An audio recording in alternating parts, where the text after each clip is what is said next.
ఖరీఫ్లో 75 లక్షల మెట్రిక్ టన్నుల ధాన్యం సేకరణే లక్ష్యమన్నారు civil supply department commissioner DS Chauhan.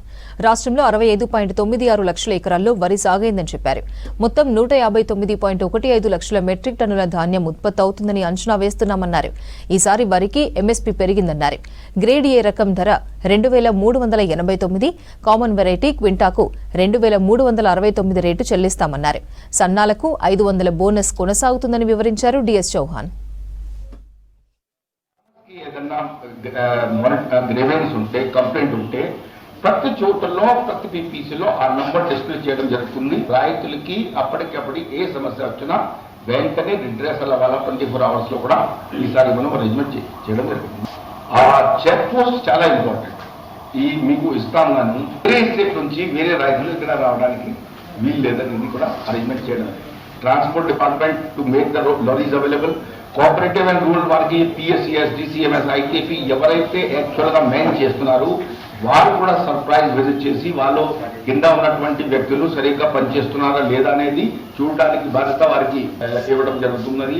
కొన్ని కేసులో కొందరు ఎటువంటి పని చేస్తే మధ్యలోనే వారికి టర్మినేట్ సర్వీస్ కూడా చేయడం జరిగింది. సన్నా స్టాక్ మన దగ్గరే సరిపోయినట్టుగా ఉన్నది. మీరు ఆరేస్తే క్వాలిటీ తగ్గిపోదు, పచ్చి కటింగ్ చేస్తే అప్పుడే క్వాలిటీ తగ్గుతుంది. there are two kinds of moisture. రెండు రకాలు ఉంటాయి.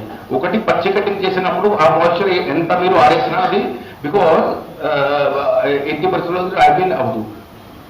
దట్ ఒక్కసారి మీరు పీపీసీలో కాలు పెడితే కుప్ప దిగితే దాని తర్వాత అంత బాధ్యత మేము చెప్తున్నాము. మీ తడిచిపోయింది కూడా మీరు భయపడవద్దు. పీపీసీలో మీరు తీసుకొచ్చేస్తే మొత్తం బాధ్యత మేము తీసుకుంటున్నాము. One important point is that ఈసారి మీటింగ్ లో లీగల్ మెథడాలజీ వారిని కూడా పిలిచి ఆదేశాలు ఇవ్వడం జరిగింది. ఫస్ట్ డే వరకు 1 October వరకు అన్ని వేయింగ్ స్కేల్ క్యాలిబ్రేట్ అయి ఉండాలి. దాంట్లో క్యాలిబ్రేట్ అంటే ఒక గ్రాముకి తేడా వాళ్ళు చెక్ చేస్తారు. వెయిట్స్ అండ్ మెజర్స్ కి అదే పని ఉంటుంది.